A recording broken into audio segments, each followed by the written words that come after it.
as I am. So to encourage, to pump courage in, which means when a person is discouraged, what he has actually lost is what? Courage to believe. Oh my goodness. Yes. When a person gives up on believing, that's what a worship leader does. When I was leading worship, I asked the Lord the picture of a worship leader. You know the picture he showed me? A wall as high as this, our wall. And then we were on one side of the wall with everybody. All of us were heavy, laden with burdens. Nobody wanted. They said to us, there's another world on the other side of the wall. The grass is green there. The trees are fruiting. The birds are... Is that not what they said last week? When I went back, I saw my result. I passed only 2 papers. Failed 7. Is that not what they said last week? My wife annoyed me. Now I'm maybe regretting I got married. Is that not what they said last week? Fever nearly key person. Is that not what they said last week? Governor, don't slash our salary. That's what they were thinking about. That's what happens when we come on Sundays. We stand on this side of the walls, describing where we are at right now. We're not interested in the future. They say, may my troubles and all my sorrows, may they prove one thing, that God is good. I say, which God? I beg, leave person, rest. No, I just finish service, make her go out, make her see waiting, I would help myself. Then man go see waiting the day go give man. The day go give man. So discouraged people, they have lost what? Courage.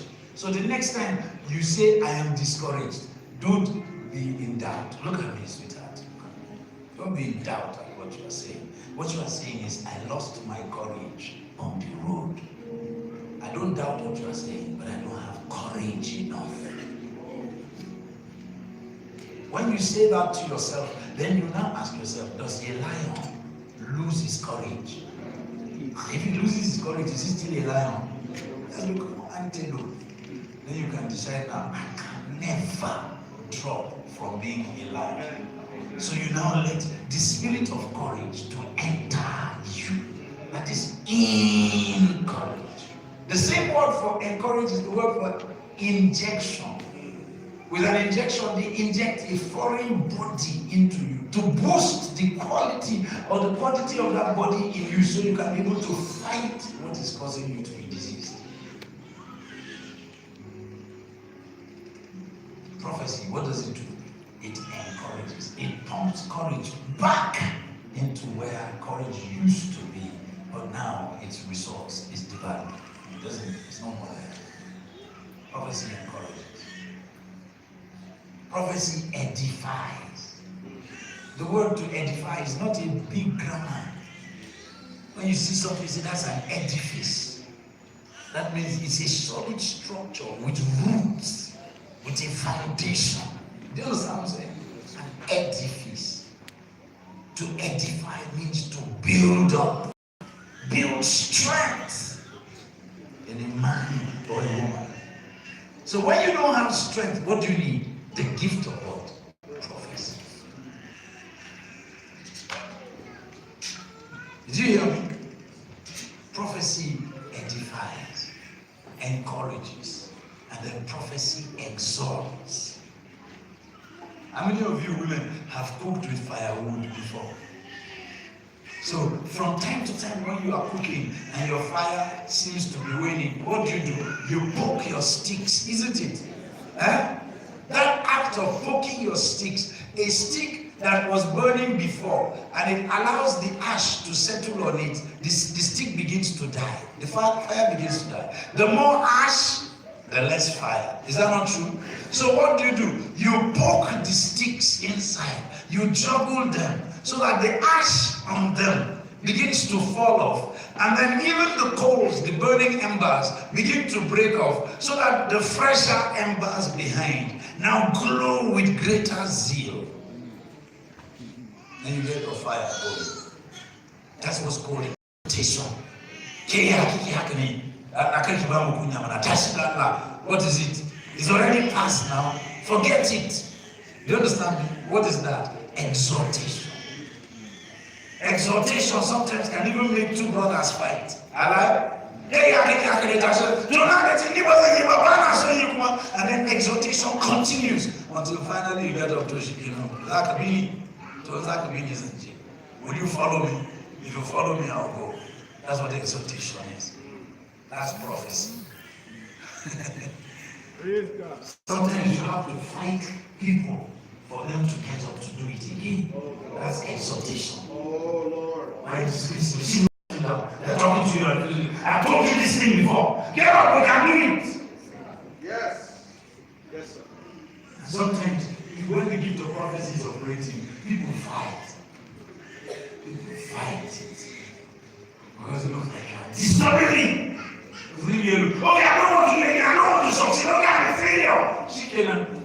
Have you ever done that? Who hasn't done it? That was prophecy working. Yesterday we had a chat with one of our sisters, and she said to me, she said, you know, we're in the midst of revival. She was commenting about the tent.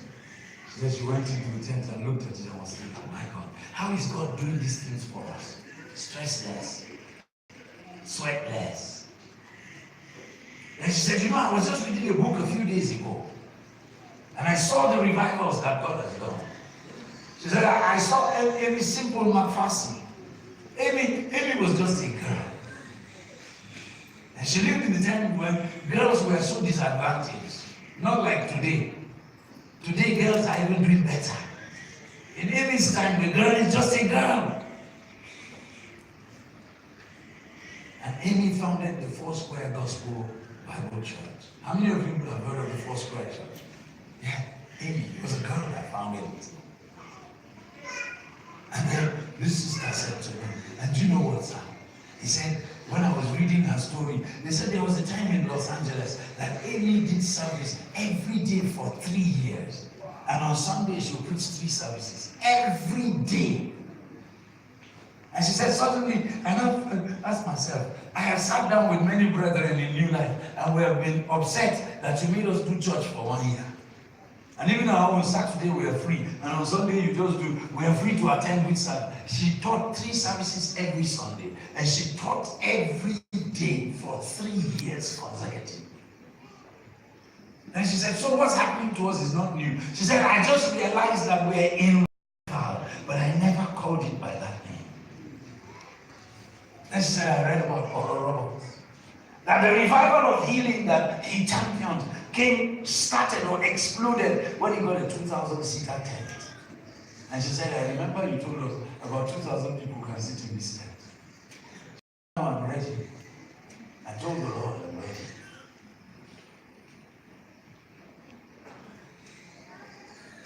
But do you feel like revival? When there are people poking you and telling you it's time to get out of here. When there are people poking you and showing you 1,001 things wrong with the new life. When there are voices telling you God has left us for grace. What are you still doing there? It's prophecy. When she picked that book, it was the spirit of prophecy that inspired that writer. Prophecy quickened those words until she understood, my God, if they called it revival with Amy Simple McPherson 50, 60 years ago, it will not change its name today. This is what is happening.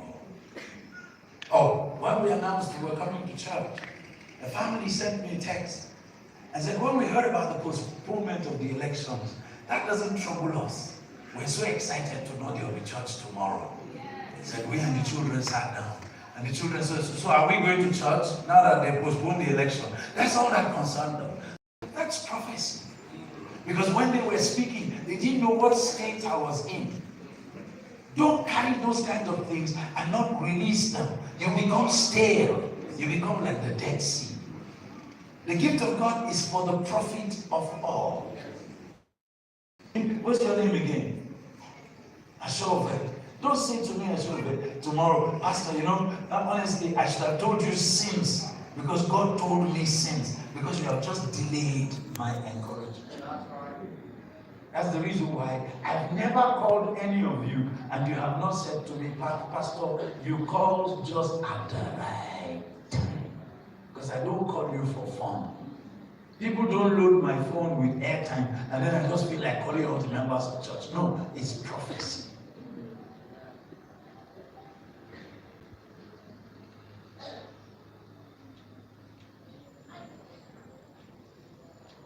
So the Southwestern Church, and in many ways the Southern Church, they believe in hierarchy. When they meet Southerners, they easily rate themselves. This one is higher than me. That one is lesser than me. That one is my mate. Do you understand me? They can tell by the clothes you are wearing. They know the price of gold. They know the price of everything. We don't know those things. We're still reserved. We're still virgin. In the North, we still want to just be friends. Are you following me? So in the South, they like to be known as the national prophet. Listen to me. I'm talking now. Yes, sir. I came there. When I returned, you helped me and you were thanking me that I'm going to write the book, One Nation. So listen to me. They believe in a national prophet. Did you hear me? What they mean by that is that an Elijah will come, an Elijah type. When he speaks, the entire nation will stand still. So there are people who strive for it. In the process, they ignore the virus of pride, of greed, of self, of ego that accompanies that dream. Because all of you now standing at the door, and I say, ha, bow down, ha, ha. Is it not exciting? There is inherent in this type of thinking the need to control, to put people down, and to be seen, to project your image. It's tied to it. It has nothing to do with serving God. Stand. Are you following me? It has nothing to do with the service of God. A national prophet, Isaiah, is supposed to be somebody who comes, thus saith the Lord. Then everybody, hey! The power of God has spoken. Do you understand? That's the concept. That is the reason why people come on newspapers on 1st of January to try to prophesy to the nation. And then to tell you how many things they said last year that came to pass. Those things that came to pass do not push the nation to God. So they cannot be an expression. Moses! They cannot be an expression of the spirit of prophecy. Sweetheart, are you listening to me? Yes. So we believe it, understand it. Tell me you hear me. Bambo, I didn't hear you. I said, Bambo, I didn't hear you. Shout it. I said, shout it. I said, Bambo. Bambo, shout it. Do you understand that? Are you following?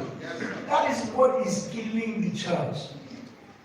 That is the reason why most of you, your Christianity is unstable. It's not giving the opportunity to blossom. You're not established because you are always seeking your personal preeminence.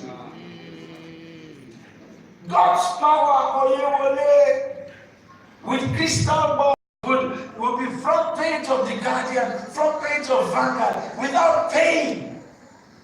Because they believed that he had the ability to see. So in no time, the prophetic office of Jesus Christ was equated with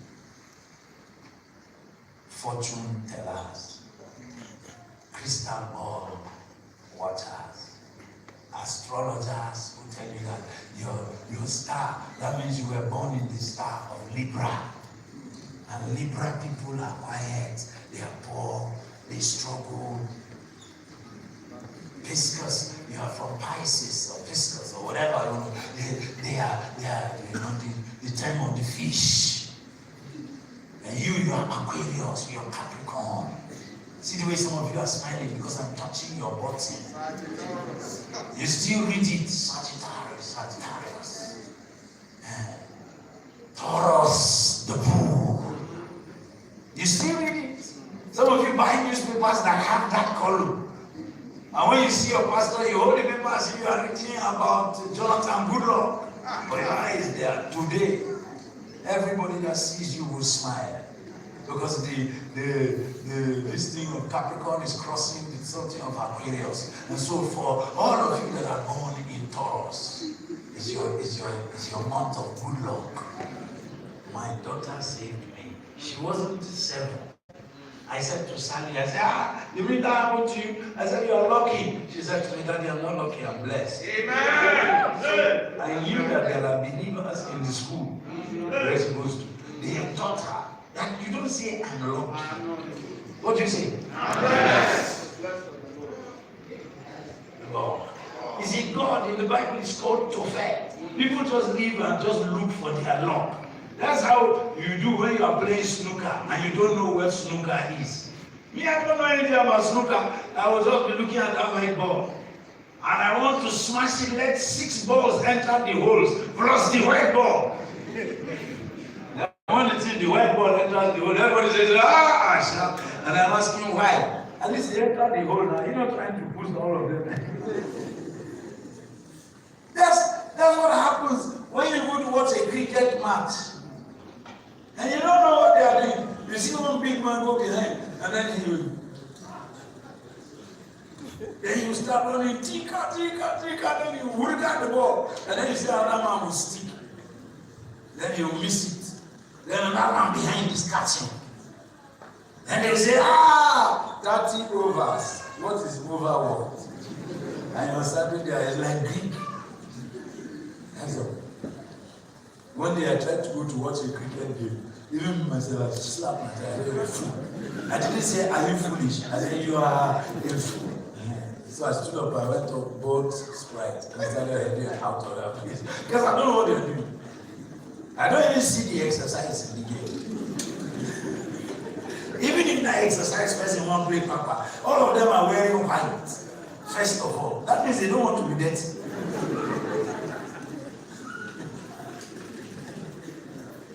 I don't care what you think. You know, some people went to schools where cricket, they play cricket. Does that make cricket a sensible game? You know, cricket in the village, one thing we do, roast. I'm not intimidated. You just stand up and be looking at me. But in my school, they didn't play those kind of games. Only cricket, one-night game league. Something, when you wear white like this, are you planning to be dirty? We had one defender, I told you, he was a back man. His guy name was Shh. So when I start jogging, everybody says Shh. Shh. Papa. He can't play anything. It's just his name that is the terror to the enemy. I was sorry about Shh. He's a good guy. But I can go, I can actually go in and Shh. Everybody says Shh again. And you know, when he's entering the football field, we carry his shoe for him. It's part of the efficiency. One day, Unilag basketball team came to play us in ABU. We came out, the game will start 5 o'clock. The ABU team was out by 4. Unilag broke out in 5 minutes to 4. 5 minutes to 5. Then one of them came.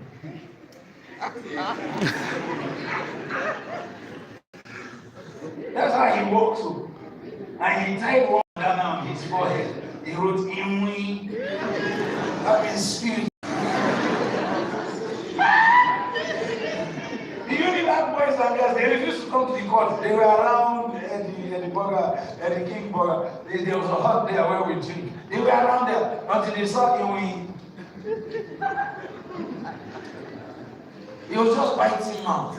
Then one or two girls now accompanied him there. Then he came there, tap, tap, tap with the ball. And he threw it at one of them. They're not playing. He just threw the ball at them. Like, then after some time, we saw another long guy.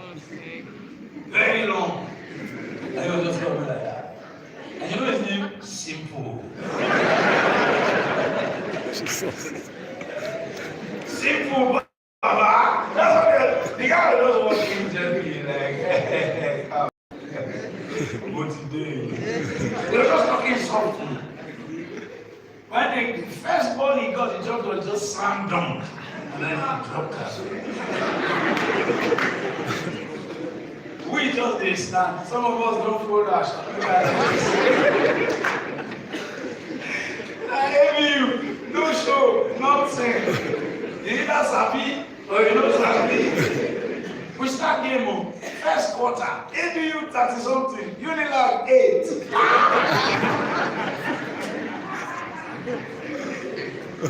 I'm telling you. Then our guys, started running hoops around these people. By the time the game finished, we were asking, how are the mighty? By the time the game finished, in women.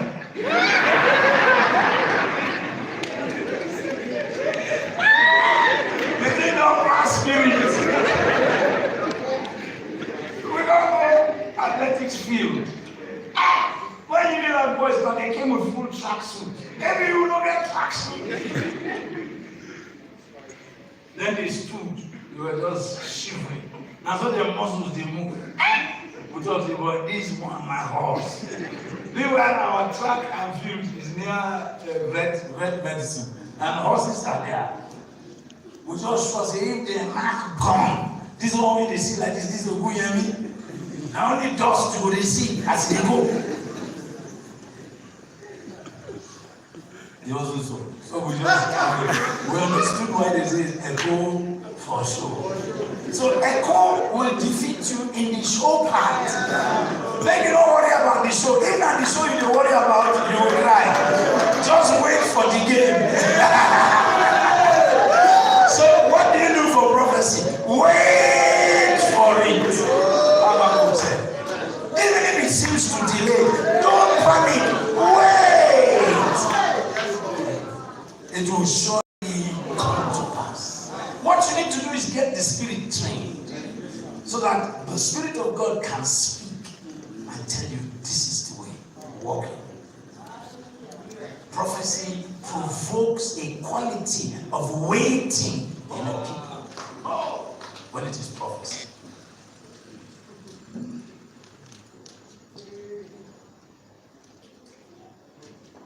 Habakkuk chapter 2. He says sometimes it will look like it is delayed. Don't panic. Do what? Wait. I told you we used to go to PZ in Zaria to drink. There was one of Google joints there.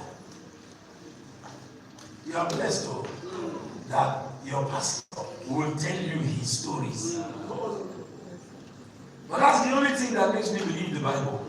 One of these days I'm going to teach you on Jonah. I'm going to teach you on Ruth. Whole books will just have a service for them. It doesn't happen. People are preaching prosperity, everything. And they are not teaching the word of God. Why I like the book of Jonah is that chapter 1, 2, and 3 of Jonah told a true story of reluctance and subsequent obedience and of victory and of a miraculous deliverance. And the greatest revival, perhaps, that the earth has ever seen. A revival that animals fasted inside. You know, it's a very small revival. The king said, no animal must eat or drink. Animals fast, the biggest, the greatest revival ever recorded. There was no need for chapter 4. In chapter 4, Jonah wrote the story of his human failing.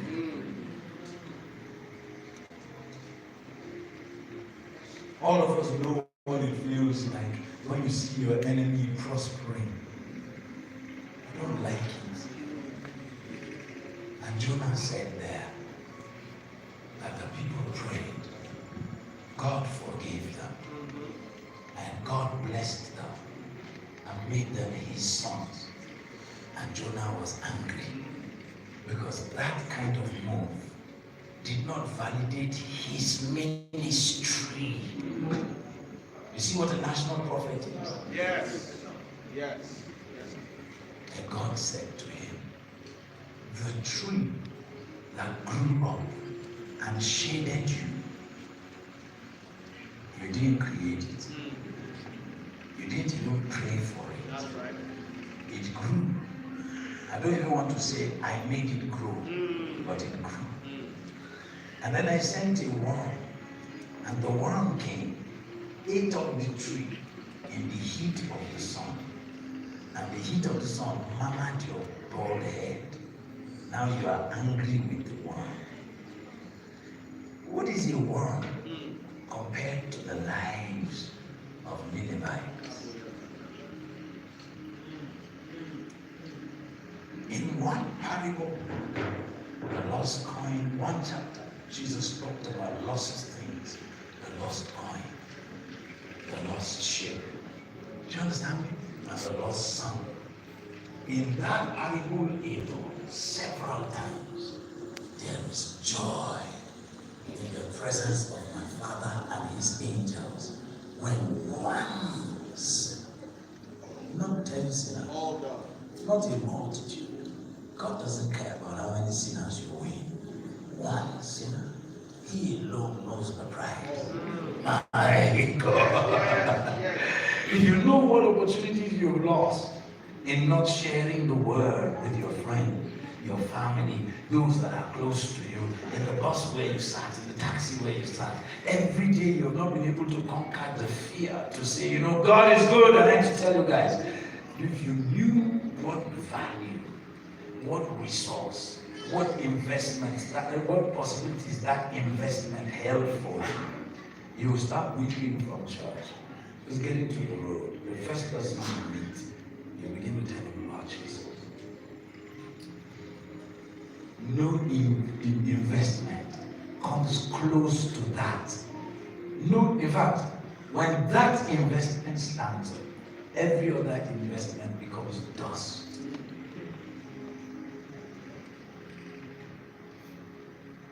That's why I love the Bible.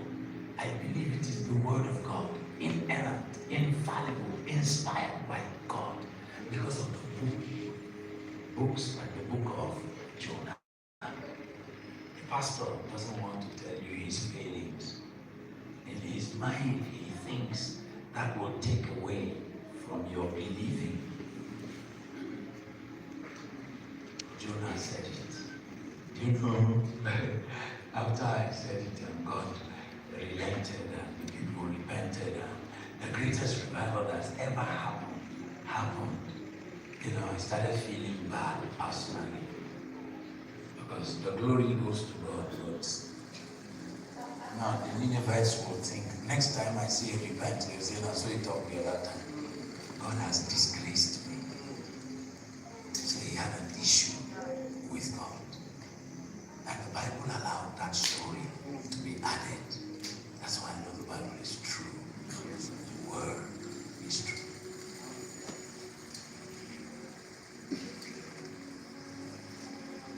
Peter is the one that dictated the book of Mark and Luke to the two of them. And you know what? Peter told them how the Pidgin Bible said, fowl no do kukuruku, you will not deny me 3 times later. They encouraged Jesus come before Pilate. As they enter the high priest, they come before the high priest's house. And one small girl come tell Peter, come say, you look like one of the people, see yourself a big Galilean. Peter say, I don't know. And another man with the pass come say, I know you, when we come for garden, catch this man, no be you be dead there. Peter say, make you leave me alone, I swear to God, I don't know. Then another man comes say, you are one of them, surely. See the way you dress, even your language self, like Galilean language. As Peter did swear, say, no, Jesus. Jesus turn around, come look at. Now foul, come to kukuruku. preaching Bible. Graphic. For a preacher, it just hits home. And Peter had to come break. Now he come outside and go cry. Because he remember Jesus tell us, a fowl no go do kukuruku one time, you go don't deny me 3 times. I told you how I knew study school, that we had to change it. So 1, 2, 3. I said, your teacher must be for Edo or Delta. We are going to that school too. When I reached there, I hear the whole class. 1, 2, 3. Now I go to the headmaster. I said, we are moving her out of this school. I'm on transfer. Because you will begin 3 now. Now so very soon. I will tell you the other words you'll be saying. Do you understand? Prophecy.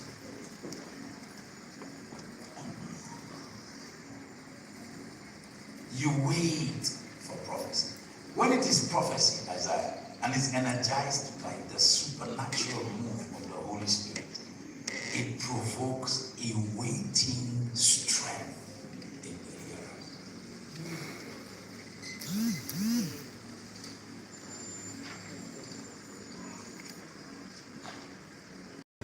Even the speaker, mommy, has to learn to wait. In fact, perhaps I should close on this note today. If you want to follow the transmission, we'll be in Kamasha tonight and tomorrow night. You can follow. In 2015, 2013, 2014, God began to move us in this church when we saw the way people were dying by Boko Haram. And the spirit of prophecy worked up in me. Like foam, like beer, and so prophecy. When they pour and they foam, they all overflow from the glass.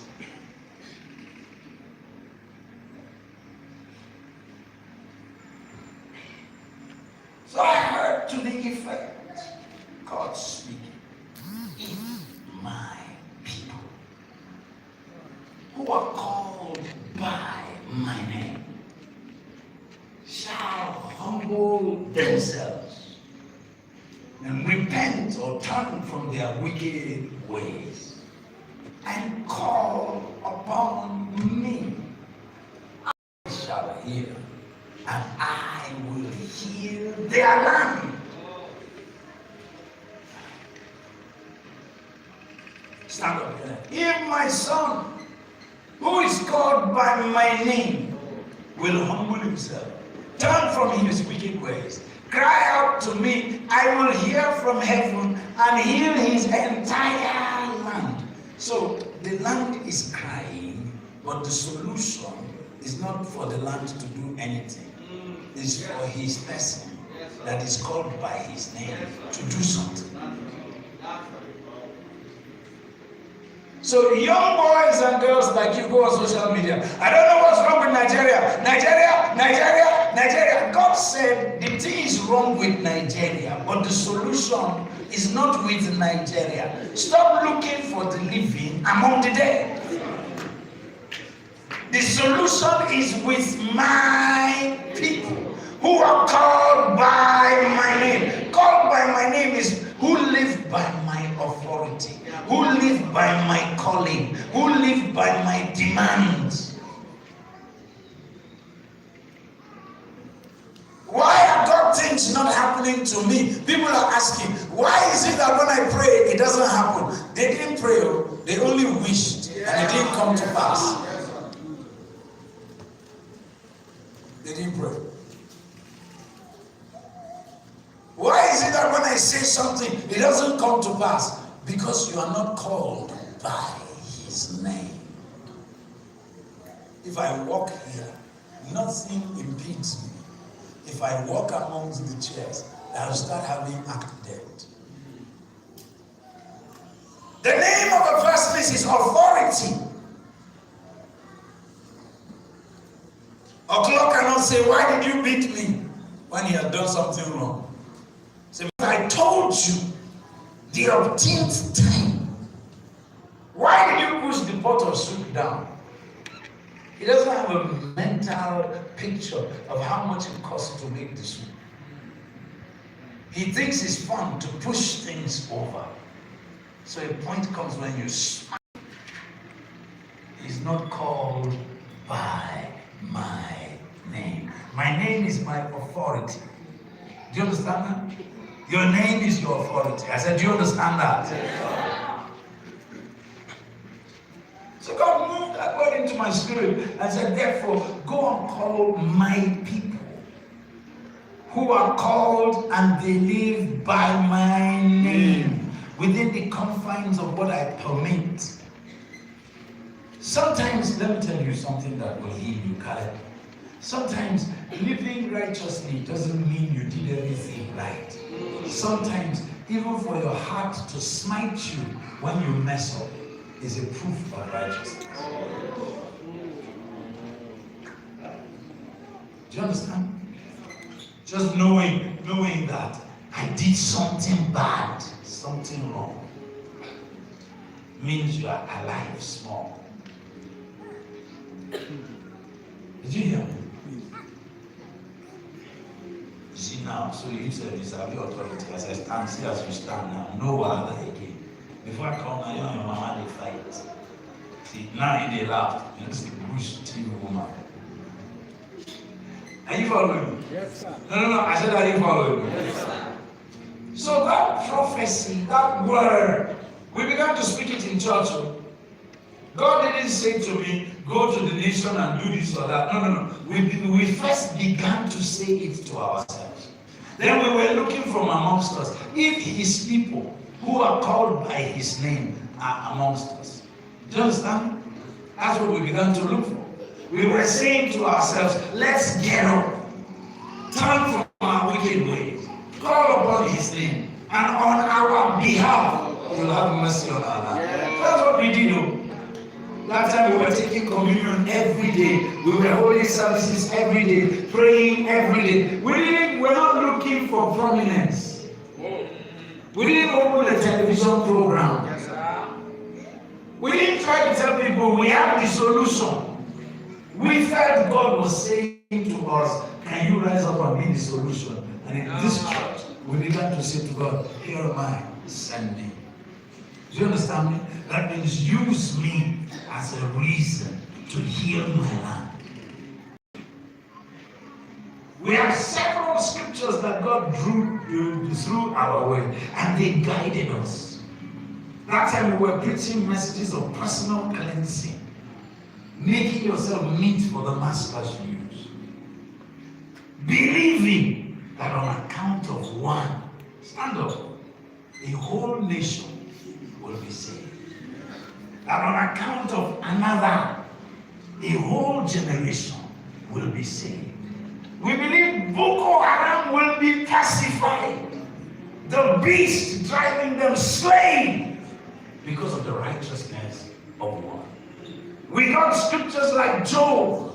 Acquaint now thyself with him. Learn his paths. Thereby good or God shall come to you. He says, you will lay up gold like dust, refined gold like the stones that are on the seashore or riverbank. And the Almighty, he will be your silver and your gold. Sit down. We killed greed, covetousness amongst us. At least we preached it and recommended it. Believing that the word of God is true. If I change, there is hope for Nigeria. That's what we began to preach. We began to celebrate. He enlightens my candle from the Psalms. We began to celebrate. The earth is the Lord's and the fullness thereof. Many of those messages were transcribed by Isaiah, Chalo, and many of these people. Several of them are not in church anymore. But it's not a problem. They can't deny what God did. When he purged us, that was when the burden to carry into the larger community came. Then we felt it's time. We better tell the church, we have found the Lord. He gave us songs in that period. Many of the songs we didn't write them.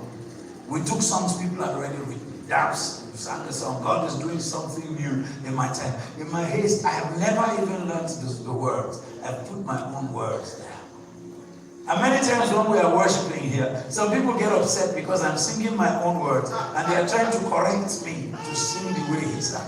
Even he, when he heard me in Jos and in Lagos, he said, Daddy, I knew that I wanted you to sing that song with me. I've never sang a collabo with anybody until recently with Nathaniel Bassey. And then God kept enlarging the need to declare this word because they were killing us in the north and in the middle belt like flies. It's estimated that of the over 6,000 churches that the EYN church had in the northeast, only a few of them, perhaps 100 or so, are still standing. They blasted the buildings. And somebody still says that the Boko Haram is not a religious, doesn't have a religious coloration. They say, oh, but Muslims were killed. They were only killed because there were no Christians to kill. They became collateral damage. That's right. You can't throw a bomb in the market and then there is no possibility that your sister will be hurt. Because your sister might have just gone to the market and you didn't tell her you were going to explode a bomb anyway. But we know your target. We were the target. We didn't step out here, listen to me, because we were insulted by the Southern Church. We didn't set out from here because we thought that persecution is not the path of, is not part of the nature of the pathway that a believer travels. Because in the Southwest I was mocked. People answered us not face to face because they dare not. You stand before the word of God, the prophecy of the word of God, you'll be slain by it. They only said it behind our backs. They said, the Middle Belt Church should remember that the church is purified by persecution. One day I had to tell a group of pastors, I said, I know what Satan is using me to do. You want me to be provoked to say, may the same persecution come and purify you. I won't say it. I won't intercede against Israel. And why is David? You are blessed. Your father is blessed because you have heard these words at your age. Do you know God didn't judge Elijah in the Old Testament when Elijah was alive? You know where he judged him? Romans. He said, can you imagine Elijah dared to intercede against my people?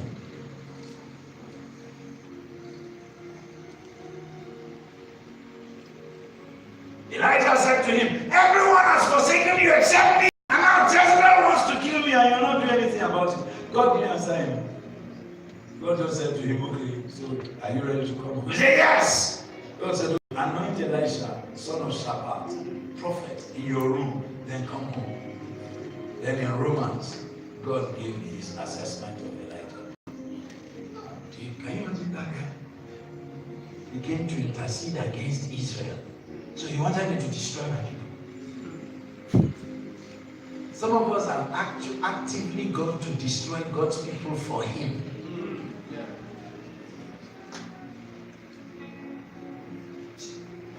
I was trained, and when I was trained, nobody was watching.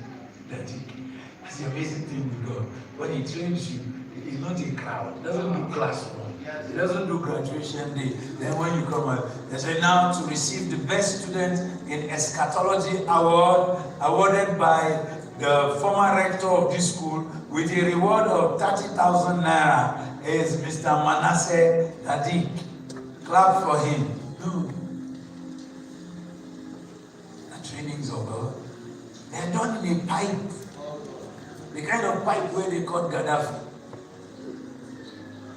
He was one of the prophets that resisted that word that we carried. And I said it in this very assembly. Gaddafi is not going to last. Nobody can take up a case against Nigeria. She's anointed of God, the blessed of the Lord. Why? Because I'm here. If you consider that arrogance is your business. Is it arrogance, Femi, for you to say you are here over ITIA? So what do you want me to say? That I am nothing whom the Lord blesses. Is blessed how? You don't want me to say Nigeria is blessed not because of Buhari. Who is he? Come on.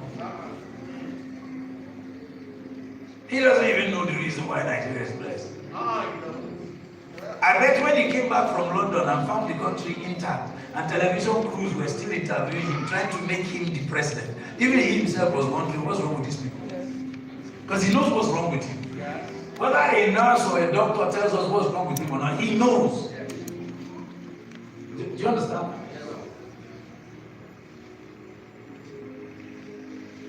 And channels is still saying to him, Mr. President, even he is shocked.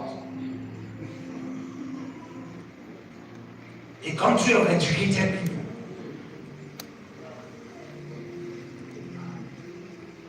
They want us to become like Cameroon. They are carrying a shirt on a hanger and they say we are taking the president-elect Biya is going to be sworn in. Where is the president-elect? A shirt that breeze is blowing everywhere. They want a heavy mama. Come, mama. Heavy, correct mama. Come hold your hand. And his wife Grace, they are going to be sworn in. Now this kind of man, they get this kind of woman. What will you do with the woman? Or what will she do not do to you? If she sit on top of you, don't be goodbye. If she accidentally does like this when she's cooking food, don't be goodbye. Any way she moves, you are dead. See how they are holding you. That's what some people want us to have in Nigeria. With me alive. With you alive. Even Fela's shoe is better. Then we put Fela Grotoye's shoe on top of the throne. It's even better.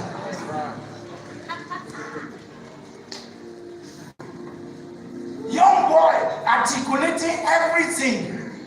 He may not win because he doesn't have the national spread to win. These young people, these young Turks, they don't have the national spread. Yes, because to be president, you have to be voted for in every village, in every city, in every town, in every state. That is just an undoing, but it's a momentary minus for now. The minority that stands with God will soon become the majority. I choose to stand with God. That boy went around this country. There is almost no tribe that Fela didn't visit and met their chiefs and told them his vision for a new Nigeria. I was with him once when he came to me at the airport. I said, he spoke with some girls around Goshen on the way to Nasarawa State out of Abuja. And the girls said, wow, so you are the presidential candidate? He said, yes. They looked at the billboard, they said, it's true. They said, so do something for us. Then he told them, that's the exact reason why I came out. So that this kind of politics died. As if I do something for you and I get into that office, what's the first thing I'll do? To replenish myself. After some times when they argued with him and debated with him, and they told him pop and play, that other people come and distribute money, where they get money and then they go vote. After some time they said to him, but what you are saying is not true, Sha. A presidential candidate that has 2 hours to waste with girls on the road, explaining his position, bringing them from darkness to light, is worth listening to. Yes, that's right.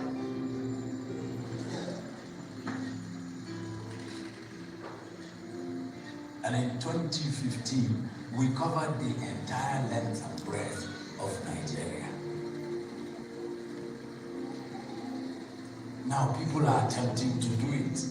I met a man who said to me, he said, Pastor Chris, it's good to see you after several years. We haven't seen since the prayer talk. And I said, yeah.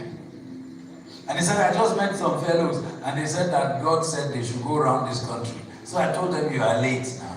And Pastor Chris did that since 2015. And you know, we didn't advertise it. We made over 200 videotapes. They're in England, they've been converted to DVD. To go and collect itself is wahala. Somebody said to me, put it on social media so that we can support it. I said, no, we have finished it. It's nothing to support.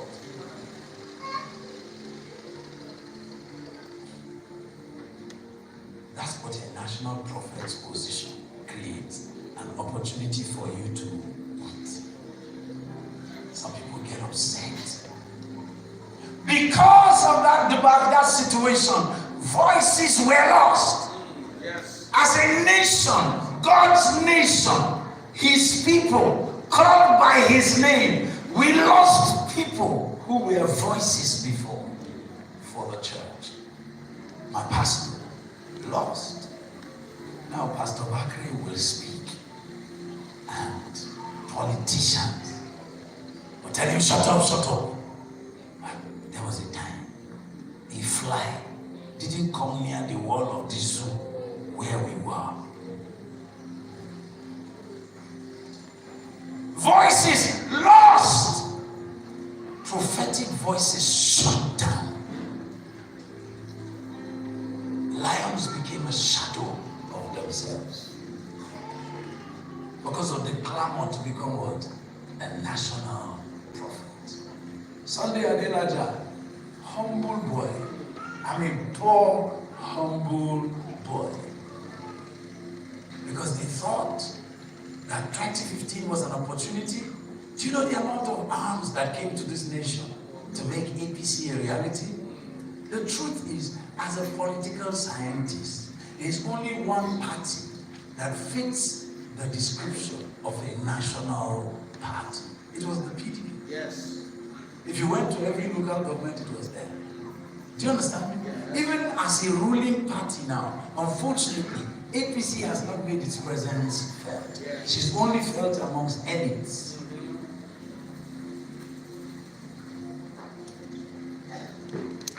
Why are people saying we shouldn't vote for Fela or Morgan or anybody? They say they don't have structure. What do they mean by structure? The national spread. That's what they mean.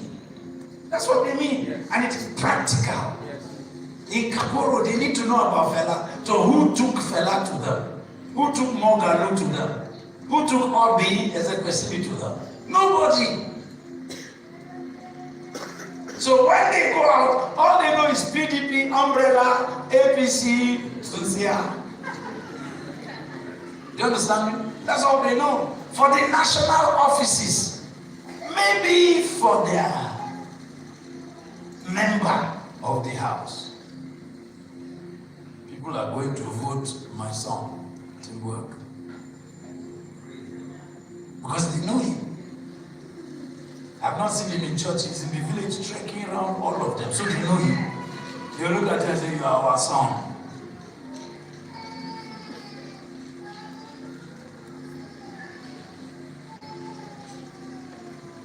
Arms were brought in. Gaddafi made the plan for Nigeria to be overtaken. Today, Libya is about to be captured by ISIS and Boko Haram. If that happens, our nation is not prepared for what's coming. Because Libya produces oil.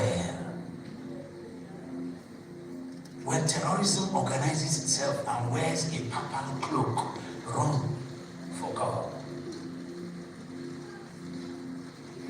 That's what Gaddafi reaped for daring to. I said it plainly in Costain. We didn't have anything. I said it when we came here. I heard him in Niger Republic. What's Oral Roberts' son's name?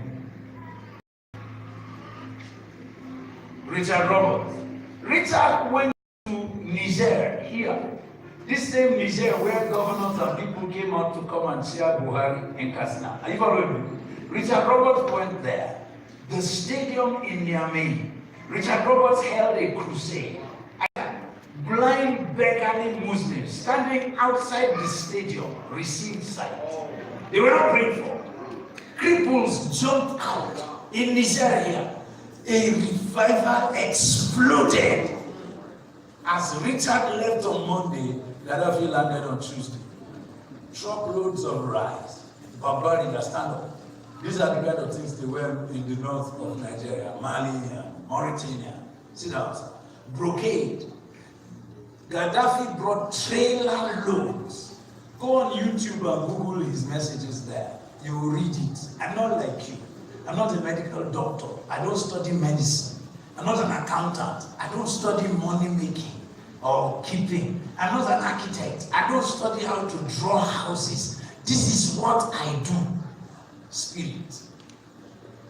I am Ezra.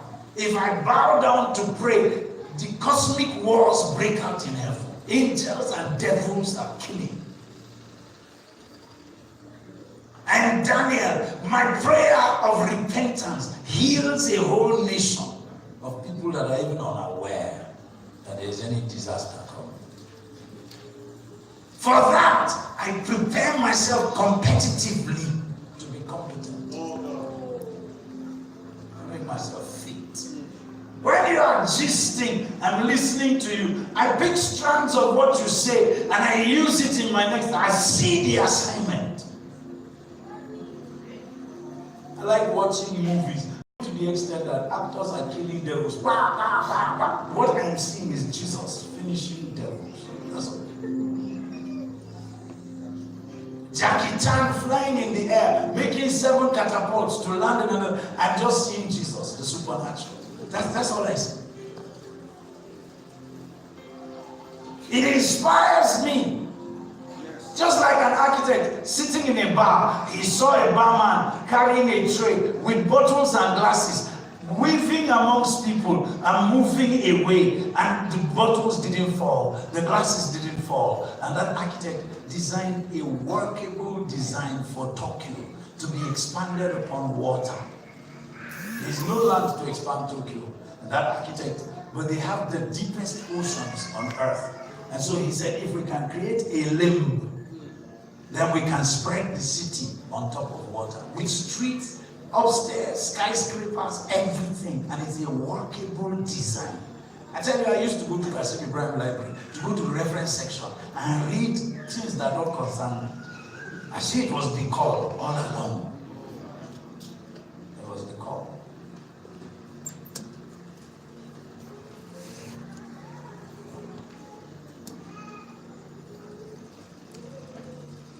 So just like you watch a natural situation and you are inspired to make a design, I watch the same situation and I'm inspired to get into the realms of the spirit. And I come down with stuff. And Sunday and the other time, we'll sit down and just be recklessly spewing rubbish. And a whole generation, many of you even tune in to him. And you don't listen to the Pidgin Bible. Not that you listen to the English Bible or the Hausa Bible. Then you gather, some of you will open your doors so that imbeciles, idiots will come and carry out those arguments and debates in your house. Don't you know that the Lord called your walls salvation and your gates praise? How dare you allow this surge of rubbish to enter your territory and defile your salvation and your praiseworthy, your praisability? How? Somebody said to me, we need a revolution in the church. I said, and what does that mean? We should shut down the churches.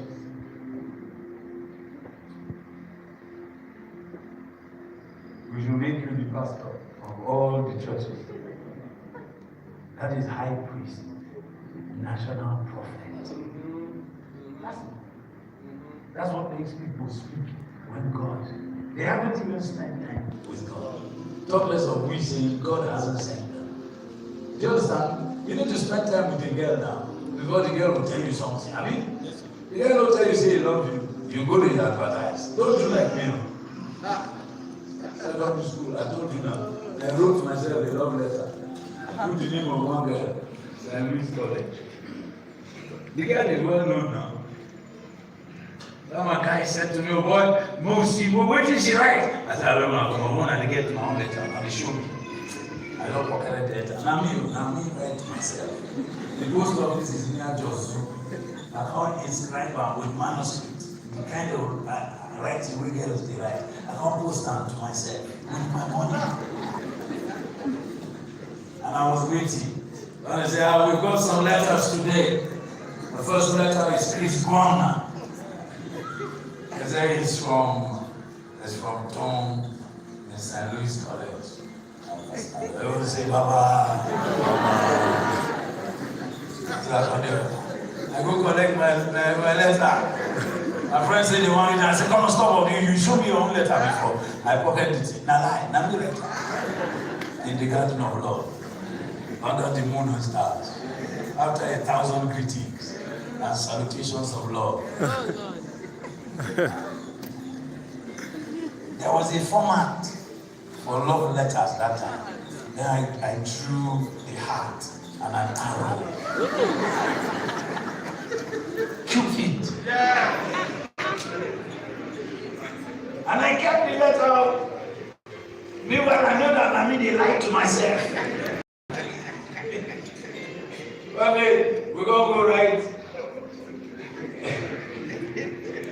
We'll go write oral image. Me. And so we say, Tom, your guy don't land. She say, who? They say, Chris. She say, which Chris? She just changed her face. Which Chris? That's the end of the letter. No claim you say Jesus is not your friend. Yeah. He has not spent time. He has not spoken with you. That's why we say, why would you call him Lord when he doesn't know you? Why would you call Lord when he doesn't know you? Say why would you call him Lord when he doesn't know you at all? That's what we're saying. And you know today we're saying the guy that was recording for me, capturing the thing day one, he was a former Christian who had listened to people like Adelaja, listen to all kinds of rubbish that are not able to edify because they are not prophecies. They don't encourage, they don't build, they don't exhort, they don't poke you. Prophecy pokes. Nobody ever heard God and was not sad. You didn't hear God. If you hear God, He's always telling you where you are is not good enough. Look at that. Come. You are the one wearing big dress. Go there. You can imagine this is Abraham. Big, wearing grand clothes. He is celebrating his greatest victory. He has just finished he has overcome the overcomer. Conquered the conqueror. Yes. You understand? And he was returning from this great victory. Walk like you are proud. You will think that God will be coming from the same direction with him, isn't it? Yes. Like they are friends. Yes. No, from where Abraham was coming, God was coming from the opposite direction. That is to say, there is yet another level. Melchizedek. Abraham bowed, brought tithes of all. Melchizedek did this and brought a bottle of zobo, and did this, brought bread, served him communion. Tell him what you have to do. No, that's your level. That's not my level. They call him King of Righteousness, King of Peace, King of Salem. Oh, Badikai, I know him. My greatest boast. I can keep my money, keep what belongs to me. Go ahead, drive the nails through my hands, laugh at me where you stand. I said, go ahead, stop the sun to shine on me. The day will come, that's all I live for, when you will see because I'll rise again. Yeah, let me tell you, ain't no power on earth can keep me down. Because I'll rise again. And let me tell you something. Death could never hold me in the ground. So go ahead. Say it isn't me. Oh, the day will come. Yeah, when you will see. I said, go ahead. Contest London and my name. The day will come when all will see. Let me tell you why. Because I'll rise again. There ain't no power on earth that can keep me down. Oh, because I'll rise again. Let me tell you, death could have the power to keep me down. Yes, I'll rise again. Ain't no power on earth can keep me down. There's no power on earth because I'll rise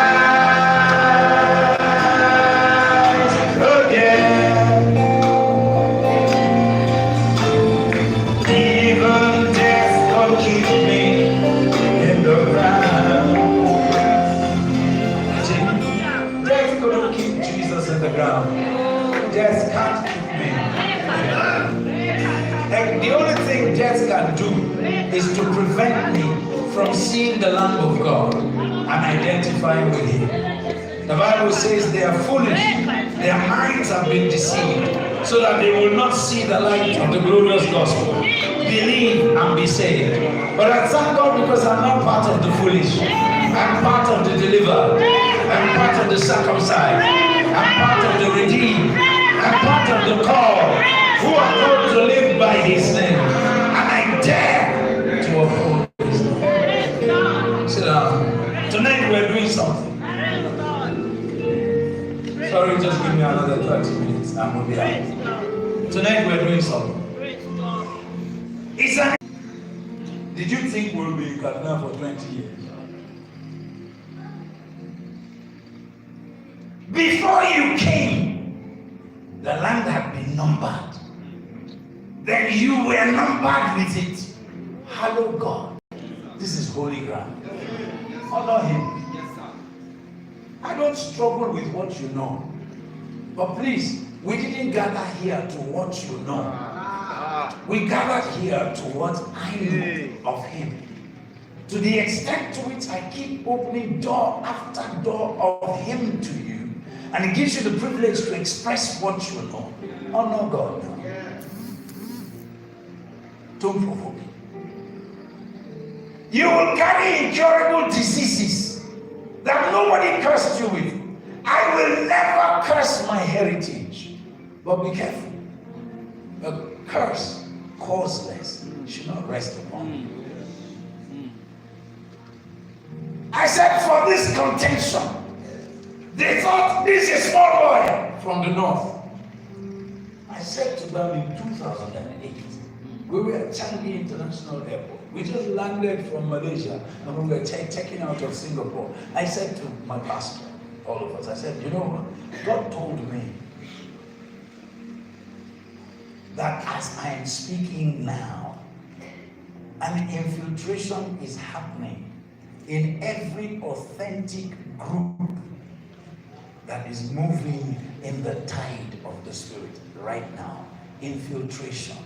They are infiltrating our ranks.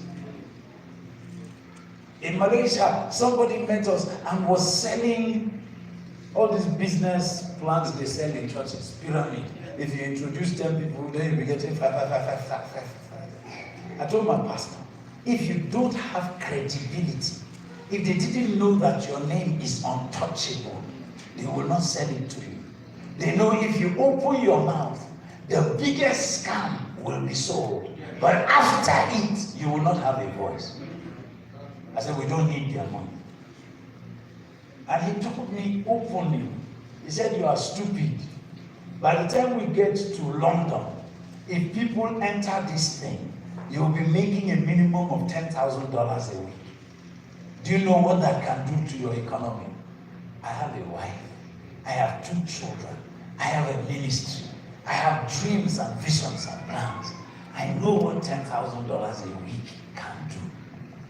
And I knew that by the time we reach Lagos, if we put our energy, even $100, $1,000 a week will be nothing. I said to him, your church is about 5,000 people. Me, I don't even have a church. I said, you see the 500,000 that I bought tickets for these multiple trips. If you know the way for the money to come, we didn't have it, it came. That's what happens to me, things come. We don't have anything on the ground. We never budget for anything because we don't even know what's coming. That's why I sit down, that's so tent come. That's why I sit down, that's so koinonia come. That just sitting is a technology now. I have taught my people, they refused. Fast, Joshua, all of them lived with me. They refused to walk in it. He said to him, sit at my right hand till I make your enemies. The only thing they've not done is sit. They've competed, jostled, struggled, but to sit. Your pastor is beside you. You know to sit. They married wives. I trained Josephine. In the entire Jews and race today, in the entire people that have walked in this ministry, nobody has followed this ministry like Pastor Joseph. If I chant for 2 seconds,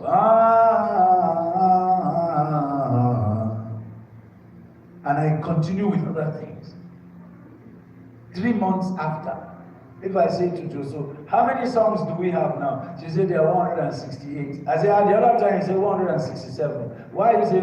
She said, no, you chanted one new chant 3 months ago. And she didn't record it all. And she would chant exactly it. That one I vomited. There are books I started with. She had to start with them. She herself has the ministry I had before, book distribution. If Joshua is blessed by a CD, she will distribute it. With her money, she will buy it and give it. And she's not prominent. In fact, it wasn't long ago that I made her a pastor. Because it was an opportunity for you to insult her, treat her anyhow. In fact, her disposition has made people to bully her and insult her. Dogs that can't touch her foundations. You know, Job talked about his foundations. He said, when I speak, even the ancients stand far away, listening to every word. The youth from afar, they lick everything that hits the ground like honey. He said, it's me now that dogs don't even want to lick my wounds. Jesse had 8 sons, but they said, but David, the son of Jesse. If it is too high for you to even consider sonship to me, then why do I have to waste my time with you? You don't even need to waste your time with me now. Flies don't think twice when they see poo-poo. They know this is our company. They settle on it. So if I'm not your company, instead of me being food to you, I'm repugnant. Go! Leave me alone. Don't make me curse you. The work I've done in you, use it for free. That's how Jesus blessed me. Freely I received. Freely I gave. There was a fake contest. Children rose up thinking that they were what they were not. You don't arrogate an office to yourself. You don't make yourself a prophet or an apostle. Nobody. For the first 20 or so years of this ministry, I've never told anybody I'm Pastor Chris Delva. Me? For what? I tell you I'm Chris Delva. How is that? Man of God. Yeah. I will bow and greet you, man of God. Because you are a reverend doctor. I'm Chris Delva. One man came to this country. He wanted to host a program in Abuja. He was bringing big names. Les Brown, Miles Monroe, all those people. Bimbo Aduka, everybody. But the pastors in Abuja will not see him. He went to everybody. They told him. They didn't even, he couldn't pass through protocol. They won't see him. Wherever country he came from, with complimentary cards, they won't see him. Then a church he once pastored in one corner of this country, he called the pastor and said, these Nigerian pastors, what must I do to be saved? To see them. Then that one said to him, call Chris now. He said, with Chris? Chris Delvan now. He said, Chris in Kaduna, he's his junior pastor. His son said to him, yeah, call Chris Delvan. He said, the musician. Then the son said to him, yeah, call him now. He said, I want to see these pastors. They are too big to be seen. Instead of you to tell him to go and say, boy, they are telling me to call Chris Delva. He said, sir, please call him. So he called me. I was laying down my hands.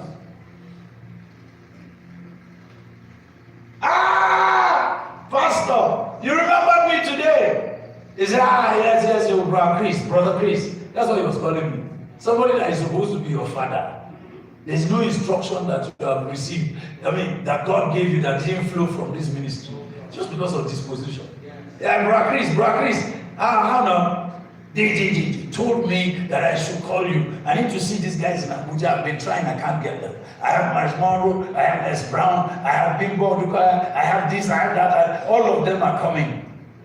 But the churches are not impressed.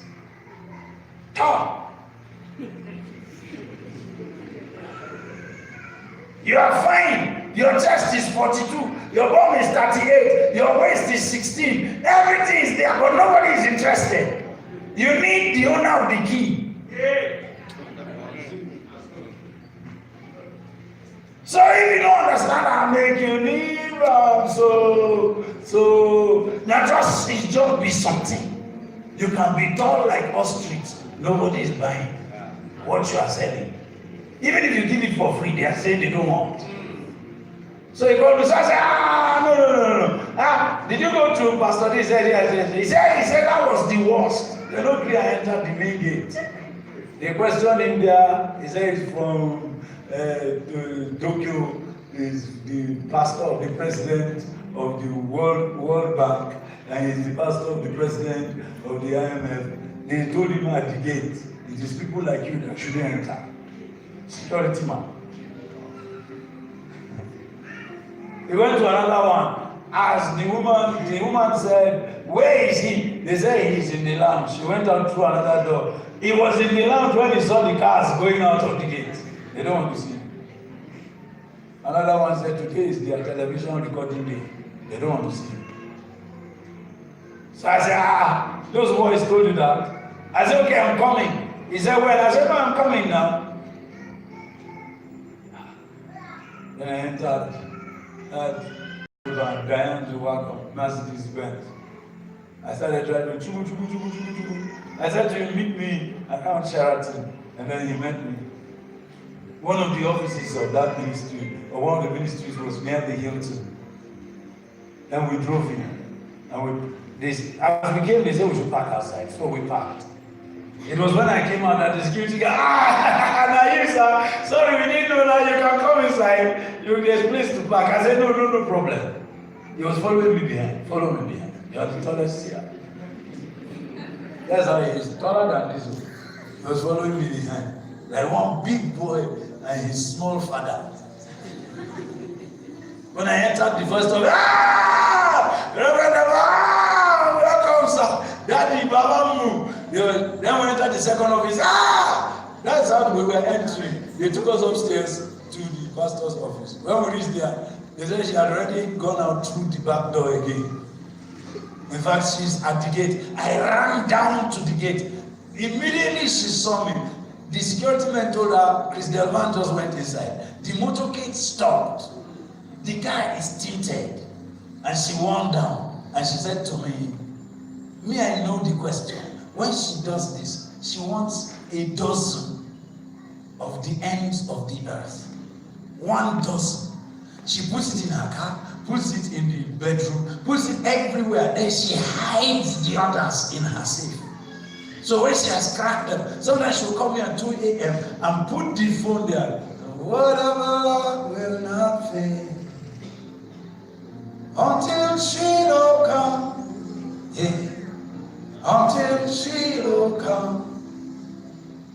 Until my changes come.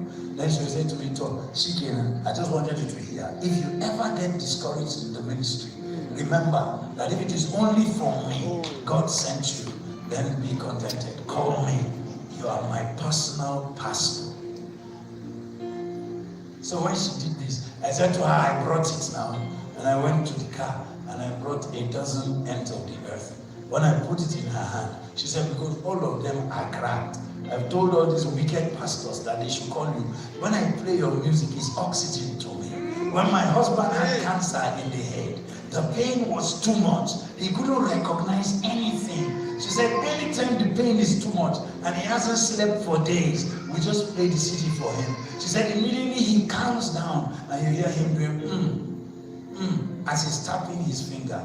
She said, you don't know how much God has used you to touch our lives. Then she came out of the car and said, what do you want me to do for you? She asked me. I said, my friend came from America. She said, they told me now, I don't have time for American pastor. Me, I'm an Abuja pastor.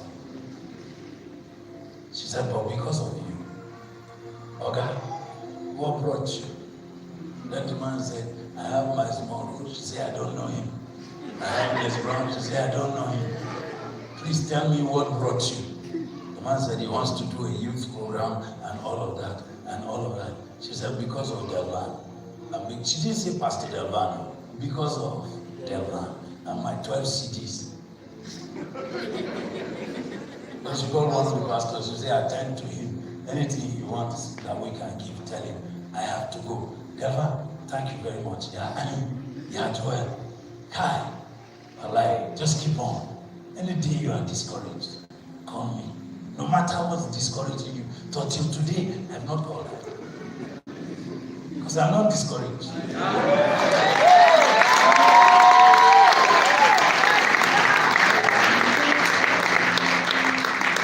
Do you know, the night before I paid for this tent, I wanted to call her to say to, if there's any day you need to do something, it's today. Then I open my phone. Her phone number is missing. So I sat down, and by the next day, I had wired the money for the tent. Then we went to the second church. This one, his church is twice the number of the other one that we went to. He was recording for television. Not to put on AITO. He has a television station. So he was recording material. And when we got there, from the gate, Shiloh. I said, well, how are they now? All right, let me call you Abole. You know, on there. Well, I was just playing with everybody. Yes, they carried me from there. We were still there. I've not said I want to see pastor. They signaled each other and signaled pastor behind the camera as he was preaching. Then he said, what is it? They say, principality has come. So he said, who? They say, Chris Delvan. He said, let's suspend this. Then he told his wife, he said, honey, Delvan is here. And they all came out. They all, with his wife. Television recording is suspended. He said, come sir, let me show you what God has done since the last time you came here. And we went inside, he showed me the hall, showed me all the seats, brand new seats, carpeting, lush, chairs, thick, comfy, soft. I said, oh boy, God don't bless you. He said, I'm not saying anything. We climbed the gallery, we saw the mixing console. I said, my! And now took me to the penthouse, to where his office was. And brought out about 7 books that he has written. He said, I've written many books. I said, oh boy, when I grow up, I'll be like you. He said, no, stop that thing, sir. I cannot forget the day my wife said to me, honey, you told me that for this work to go as far as God showed us, that there are certain people that must speak into the work. She said, I saw a man in Sheraton. That man must speak in this work. That's how I got my invitation. And I went for their all night. Joel was like 5 or 6. We traveled together. We arrived at Abuja around 10 in the night and walked straight into the meeting. As I entered the meeting, he said, my wife is signaling me that is our guest. I've never met him, and no pastor ever does this. You don't give your pulpit to people you have not tried or tested or drunk from. But my wife told me this is one of the people that must speak in the foundation of this ministry. So, sir, come and take the mic. She also tells me nobody gives you time or the topic. So anything you want to say, say. When you are finished, give me the microphone. I gave him the microphone 5:30 a.m. And we left with Joel. Then he followed me with 10,000 naira. I said, it's just Kaduna Night, 500, me and my son. I said, we can even pay it. You are young boys, you just came out of campus. You need all the money.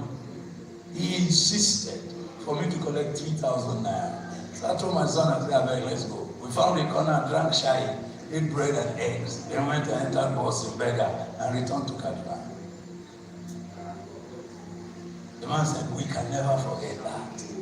So every time you come here, it's a holy visitation for us. What can I do for you, sir? Do you know, then I turned around to look for my American pastor. Do you know they stopped him at the 10th door? The pastor didn't give the order out. The boys decided that men are talking, you wait with us here. So I said, where is the man? So they went and fetched him. Then they asked, should we bring you, sir? I said, yeah. So I said, oh, he has Miles Morrow, he has Les Brown, he has, and the pastor said, oh, we're too busy. We don't need those people. Then the pastor said to me, you know, some of these people, they teach things that are not biblical. So I said, yeah, not true. And they saw him. The third one, when I called him, I said, where are you? You did house, have you in the office? He said, wait, what do you want me to do for you? Anything. I said, there's a pastor here. I said, you know him? I said, yes. I said, he said, you don't have to come now. Don't trouble yourself. Send him. We'll go see him. So he ended up in that one's house. Another one spent like 30 minutes telling him the relationship between him and Chris Delva. Because suddenly now he has appreciated in value. 7 feet tall is not enough value. The person where you know, now add value.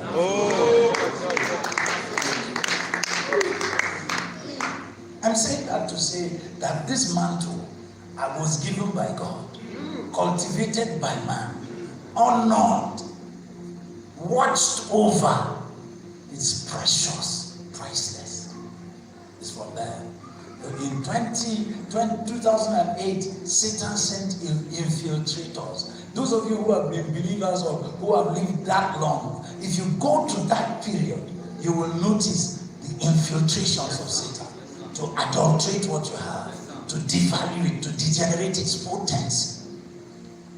Simultaneously, a revival was starting amongst a new generation of young boys. And those young boys didn't have pastors, they didn't have coverings, they didn't have canopy. Everybody said they were sons of Delvan. Because when they get up, you are glorious, the atmosphere will fall. Yes, sir. But they didn't pay honor, no respect, no regard for me. Several of them, I don't know. Yes, We just woke up one day and we saw our son coming in from the cold.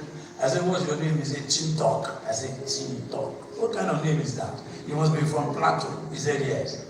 He was the one that told me the things that happened in the wake. You know when a ship passes, there's what's called a wake. Yes, sir. That's the waves of the sea that are released. And so small boats don't go near big ships because of the wake. It will capsize you. You don't go to the airport and then a 737 is taking off. Then a tiny Cessna wants to take off immediately. The wake of the 737 will destroy you. Air traffic control will tell you to wait until the winds settle because of the violence that is involved with the lift-off of that massive giant. So Chintok told us the wake and told us in ABU what happened amongst them. He's never sat under me. My wife said, one day he was preaching, my wife said, she said, when I close my eyes, I think it is you speaking, but a younger you. I remember the days.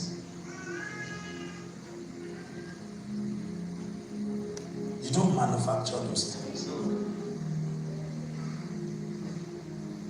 Sit down, sir. So, throughout that period from 2008 right up to 2015, there was a fake contest in the air. Who is the national prophet? It is still being struggled for. But those who know their God will sit at his right hand and lift up their legs, waiting till he makes their enemies their footstool. That's what prophecy is. Prophecy is implicit confidence in God by man. Prophecy is absolute trust in God by man. After you have prophesied, God is not compelled to do anything according to your timing. That's when the test of prophecy comes. It is in those years after. When we finished the prayer tour, everything came to a standstill. Buhari won. Out of this very assembly, people went on Facebook, oh, Pastor Delvan is a false prophet. He said the North will no more rule in this country. My question is, did Buhari rule Nigeria? To rule means you own it. Is Buhari even aware of where he is? In a normal country, will he return from hospital back to the throne? It is not because we are sick. We disgraced ourselves, left bones. Yaradua was bones on a mattress. And pastors came to see him. They stood far away. He was not alive. He was not dead. What kind of national disgrace is that? Satan is out. You know, there are sins that when you commit, it's you that pays the price. There are the ones that us pay the price. It's like homosexuality. It defiles the land. It's like leaving an elder like that. To reign. There's nothing she didn't try to do. Just send him to Katsina. Let him live amongst these people. When he dies, we'll still bury him with honor. The man is sick, terminally. From the same state. We have captured this one now from Daura, falling on stage. Locked up indoors. I'm not mocking him. I'm saying African common sense. When an elder like that deserves to rest. See the way Shagari died, 91. What's the age difference between Shagari and Buhari? Someone that is 75 for 20 years. Every day 75, 75, 75. And somebody is making it a party issue. You want me to become a politician? To be discussing PDP, APC, ANN? The oracles of God. He says, when anyone man speaks, jump up. I said, jump up. When any man speaks, let him speak as the oracle. Do you know what that means? That means don't take anything out of what God said. Don't add anything. Stand like you are the oracle. God said it, and I repeated it.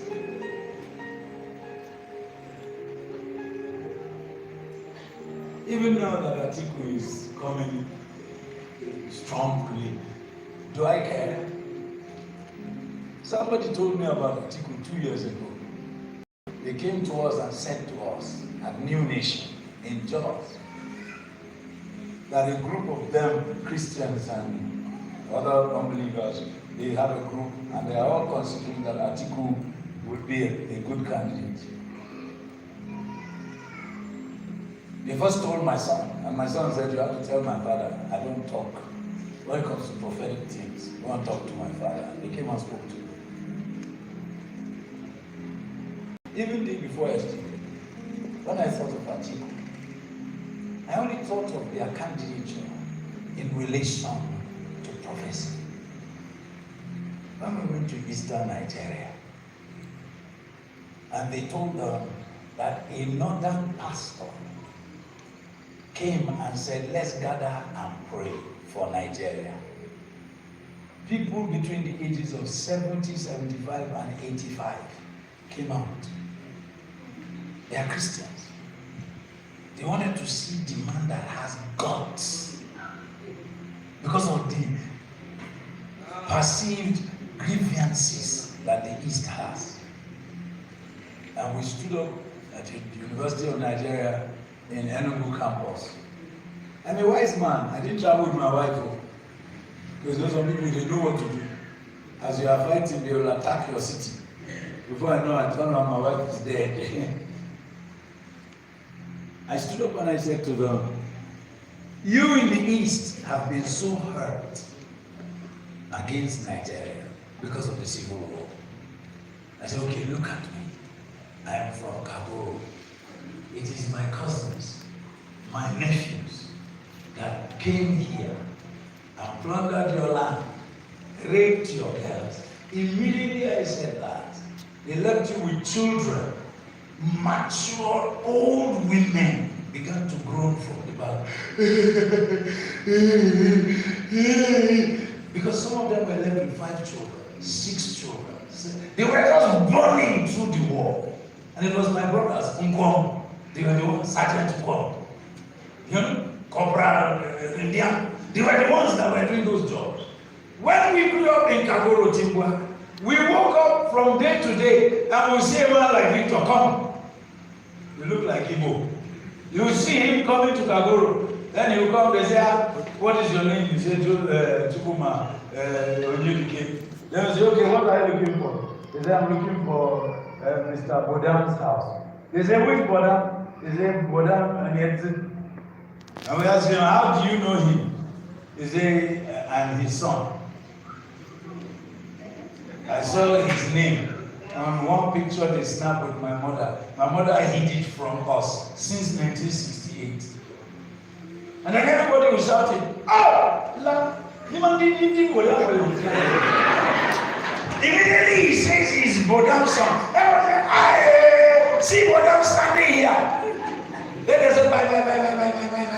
They are taking him to the house. As we are entering the compound, everybody is shouting, hey, Bodam of work. That means Bodam has come back. And you can see him. When the Bodam comes out of his room, immediately he sees the word. You are welcome. Thank you, sit down.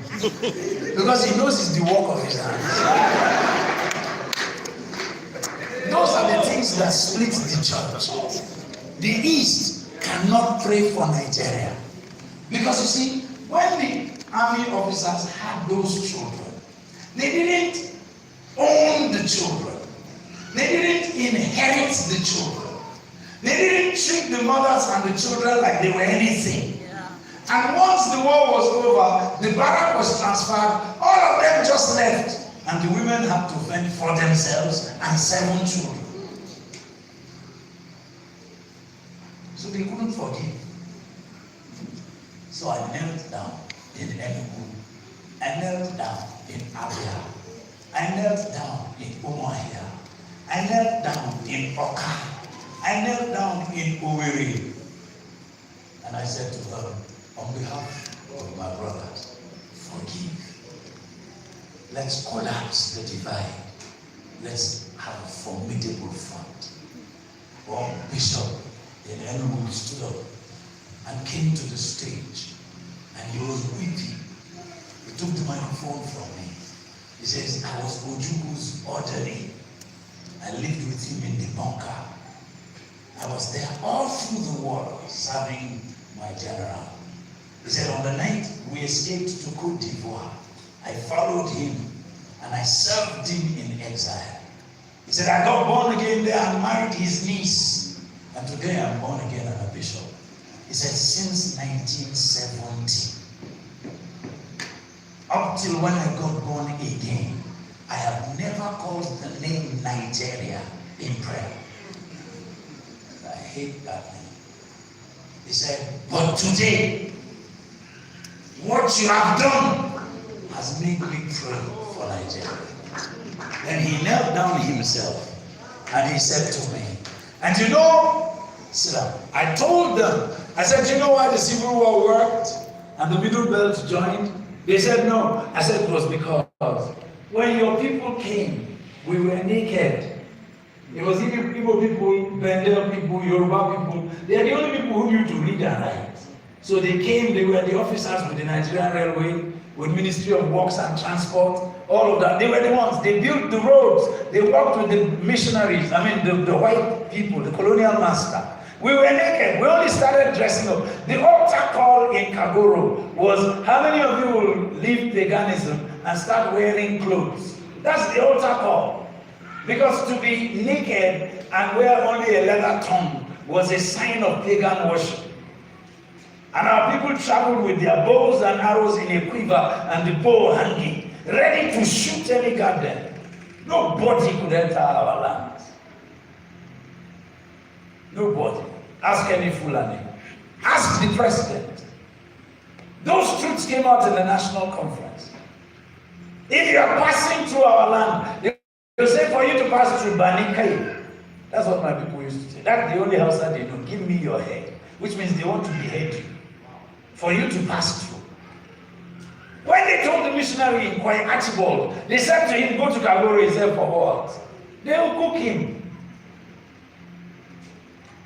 Then one day, a Kagoro man, a wayfarer, an adventurous guy, checking out babes and drinking all over the place, a man of the world, landed in Kwai. And on that day, Archibald was doing dental removals. And then he came and watched how Archibald was doing it. They were removing rotten teeth.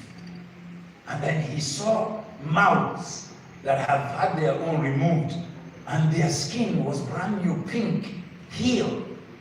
In Kagoro, they put their arrows in fire. And then they bend their lips and remove the tooth. And the arrow is poisoned. They use it in hunting. So they infect their gums. Then infection set. So almost every man, adult in Kagoro, had a cancer, a growth. Do you understand me? Yes, sir. And he saw fresh skin. Then he asked Archibald, that this thing you are doing with Java people, can you do it with Kagoro people? And Archibald said, yes, now. So he said, follow me. That's the end of the dental medical outreach in Kwai that day. And he followed him, and they arrived Kagoro in the evening.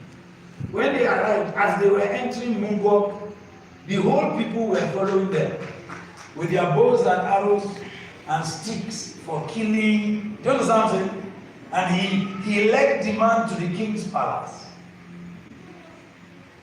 And the chief came out and said, Yanokui, that is, what is this thing that you are walking around with? It's tin.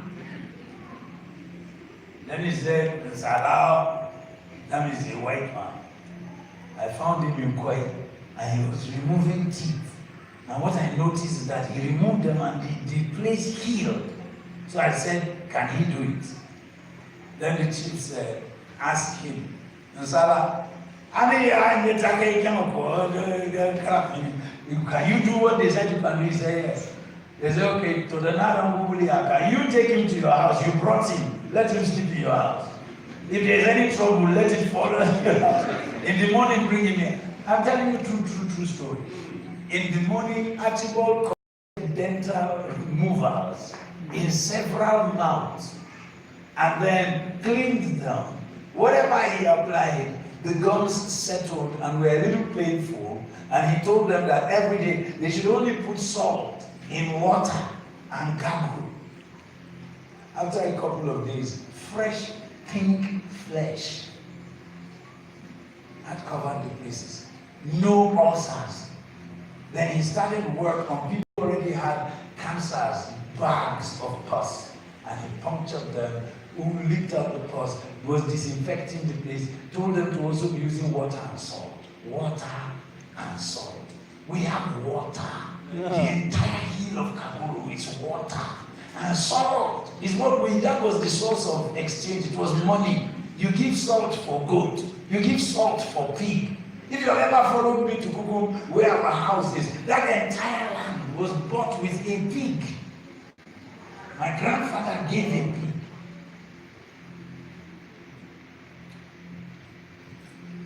The people were thinking, how do we have water and salt? And we are carrying bags of cancer under our teeth. That's how the gospel came to Kabul. And when Archibald stood up, they don't know how to call Archibald. So they know the chi. A chi is yam. So they call him the chi. It's Archibald, or they just changed the thing, cannibalized it to dirty.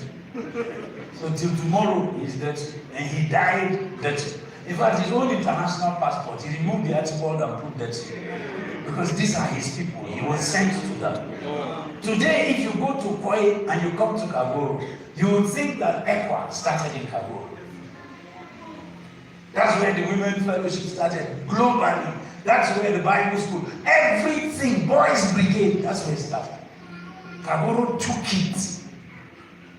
Today, Jabba is at the forefront of despising God. In 2015, Boris said, if APC will Islamize us, we are already Muslims. They went to the mosque. You, only an idiot plays with the name Jesus of the Holy Spirit. That's the prophetic mandate for some of you. Some of you need to go back home and say, come.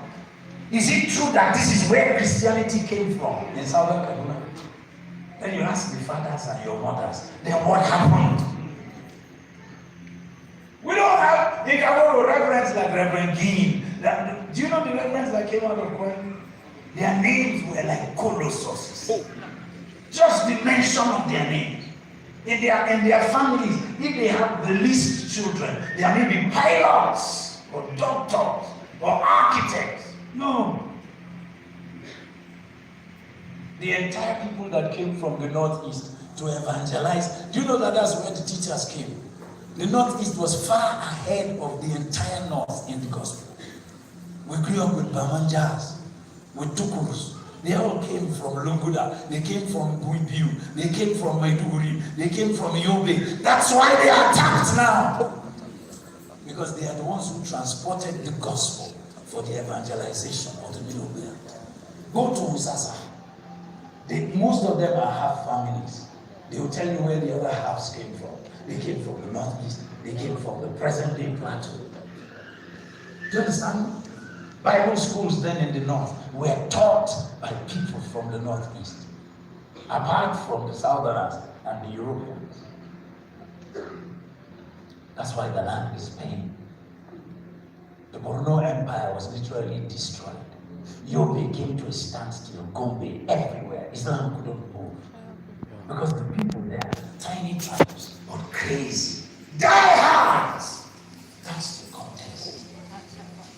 Whether your ministry is known or not, let me close with this. No gift of God is meant to validate your ministry and create for you a name. God doesn't give you gifts. So they will know, man, there was no prophet like Chimese in the whole land of Nigeria. There's nothing like that. The gift of God is given for the common good. Everybody ought to benefit. Stop that childish, egocentric move. Refuse to be consumed by it. Deny that evil spirit from hearing you speak words that he can convert into reality. Don't say to him, I'm tired of Nigeria. He will actually make Nigeria a millstone and hang it around your neck until you are basically tired. Everything you say is a prophecy. God and Satan, they use prophecy to create your future. Are you following me? Even God. If you say, praise God, he goes ahead to create a praise in the earth so that you can see it and truly say, yeah, truly, praise God. If you say, I'm tired, don't ever say it. Not even jokingly. I don't think you are hurting Uche. It's a lie. Don't say it. Satan will take it and make the world tire you. Don't ever say it will not be done. It's a lie. God has said it, so it is. Once he says it, it is. And we said that day what we say today, not a hoof. Moses said, not a hoof of a goat will we leave behind. I said to this nation, not an inch of this nation are we giving to Boko Haram. I said, not a hair. Don't weep because the righteous died. They've gone to rest. And their blood is the occasion for Stephen. Mark my words. Out of these terrorists will be the next wave of revival. Amen. They will be riding and preaching the gospel of Jesus. Areas are going to abdicate shortly. Amen. And tell you they met the Lord. Amen. Madams, who have used their money and their position to pervert the cause of Islam, they will soon get out on the streets and tell you. I'm even expecting my governor.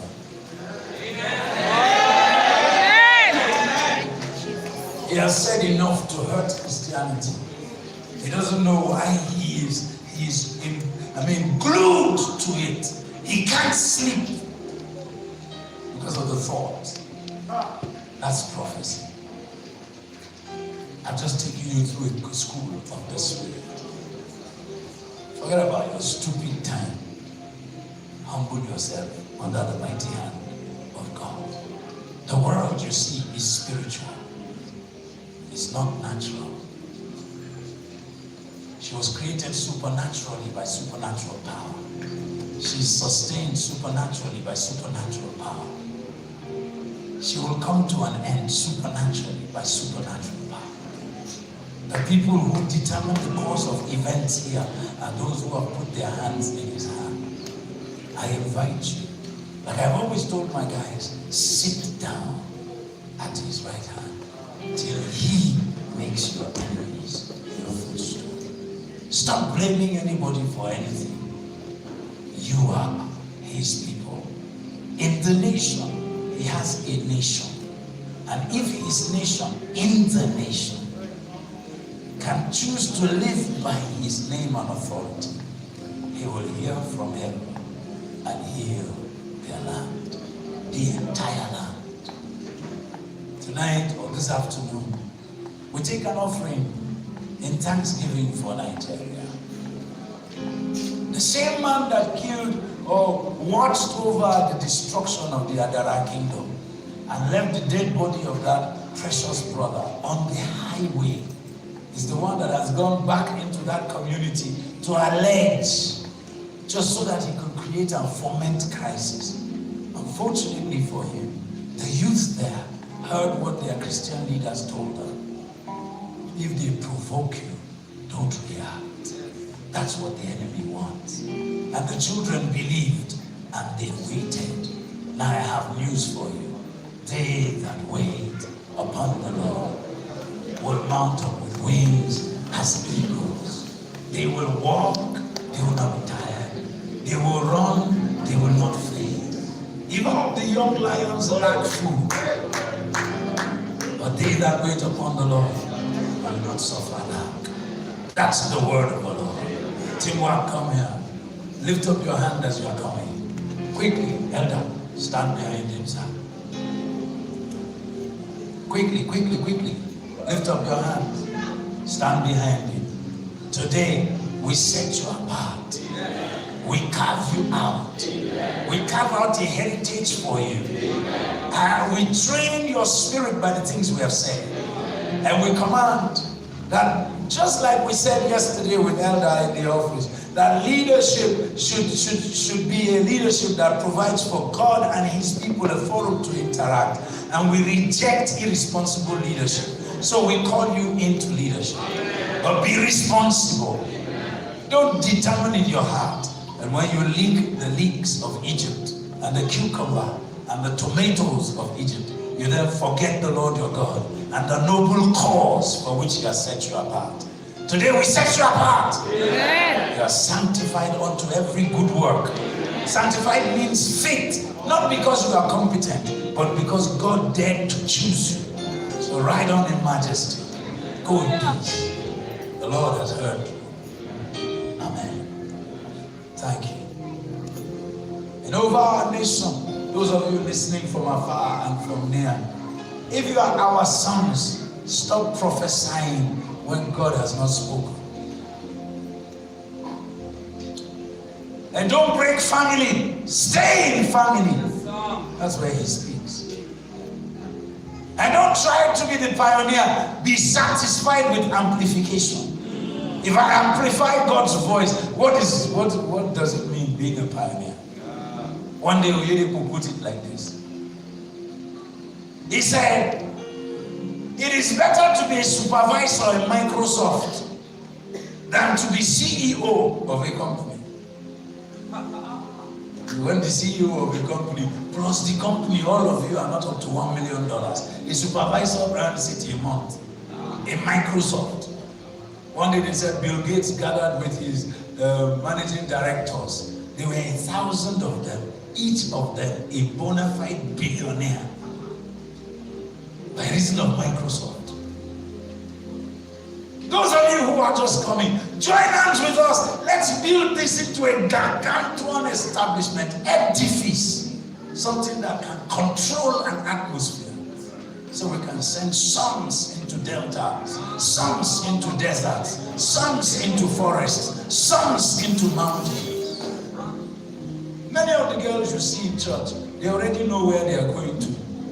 God them to pass by here so that they can find you. Demand. It is you that is the problem. Your dreams are world. A car for you is the vision of God fulfilled. God Almighty. Have you forgotten chariots of fire? I rebuked my boys yesterday. I said, you will sit down and be insulting me in your presence and then give you 1,000 naira. I said, you are stupid for 1,000 naira. Who told you every gift in church you should receive? Somebody stops you outside, gives you a tell them, thank you, sir. I don't know the reason why you're giving me. I don't need it. I'm all right, sir. Thank you. Take, I mean it. No, tell the person. I'm in a consecrating season with the Lord. He didn't tell me anything like this was coming. Or if he doesn't tell you, you mean you will receive? Yes. Just in case you are in doubt. There are people, if he doesn't speak, they don't move. Jesus was one of them. Because you're not poor, and somebody is going to come and make you rich. What you lack is the ability to sit. When you sit at his right hand, he takes it upon himself to make your enemies your footstool. So, I said to God, so, okay, perhaps if you want article there, so that the Igbo man can taste the throne. Because maybe when you throw a mix in, it will help heal the land quickly.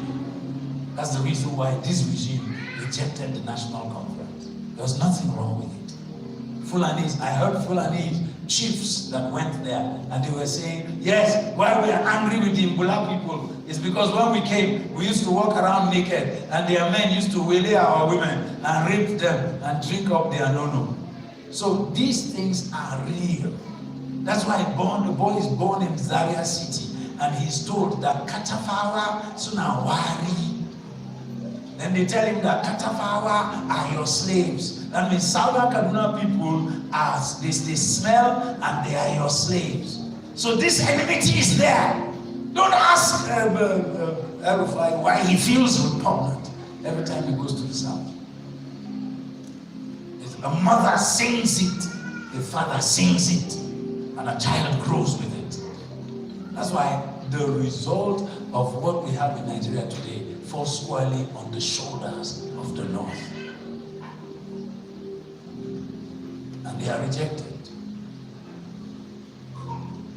The only times Nigeria will make strides will be when others come in, or when repentant Northerners, broken, available to God to use, come into power.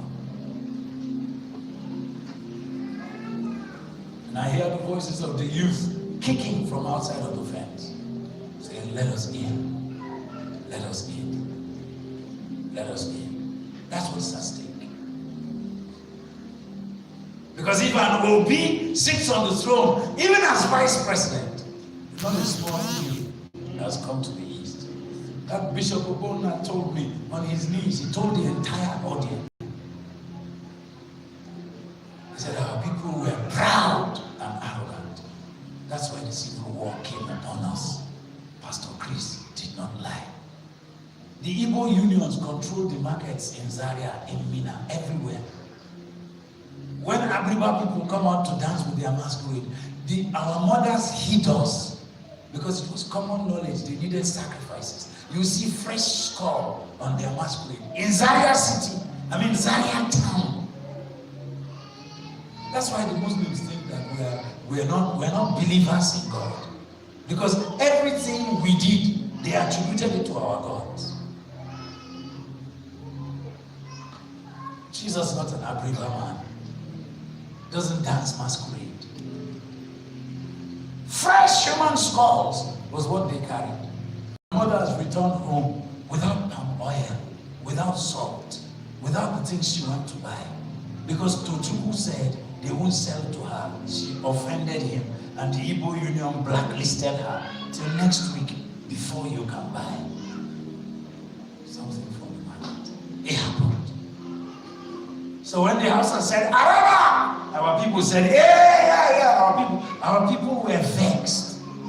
I remember the day my senior brother, he already enlisted in the army. They threw him inside the big black Maria and they were taking him to depot for training because one of our uncles had died in the war front. That time, once they just come and they say, that means Ayako died. Boys will just tear their dresses and jump into the truck and say, we're enlisting in the army, we're going to revenge Ayako's death. I told them, let the enmity end. Today I declare an end to the enmity. Amen. Enmity between north and east, east and west, west and north, north and south, south and north. And I'm talking amongst God's children. I'm not talking of Nigeria. I'm talking about the Nigeria that is God's own in his church. The ones that can read the handwriting on the wall, the Daniels. Don't try to be a prophet in this season if he has not sent you. Don't try it.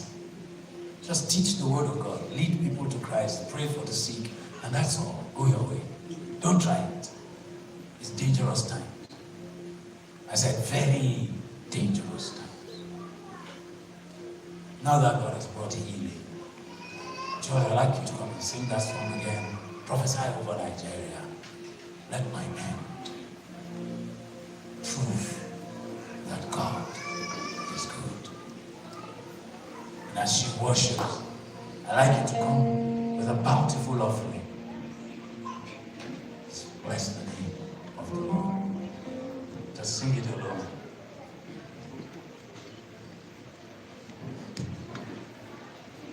Come on. Or rather, if you're bringing your tithes, if you're here with your tithes, can you come? Let me pray for you first. Quickly. I have water. I said quickly.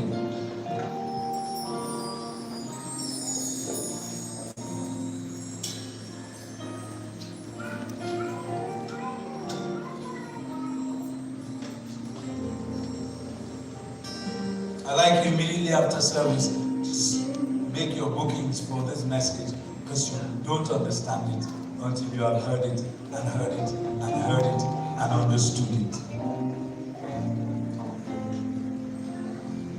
Come forward, come forward. Create space.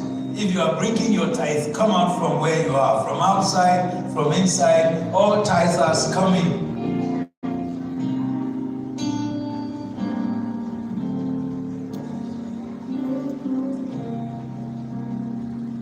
God loves a cheerful giver. Tithes come from a place of cheer and thanksgiving. Today, as you stretch forth your hands to draw from your harvest and bring God's portion first, signifying that you have nothing except what He has given you, I pronounce you the blessed of the Lord. Go in peace. Go healthy. Kept away from the terror in the city. The bands that are the bands of marauders in the villages will not happen you. The rod of the wicked will not rest upon you. Affliction will not come to you a second time. You are healed from the crown of your head to the soles of your feet. Drop your tokens.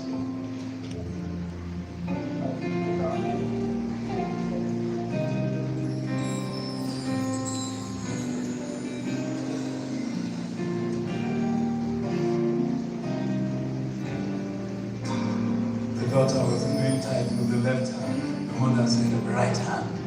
That's how Samuel's mother trained him. See, come from outside first. Give you an offering. Yeah.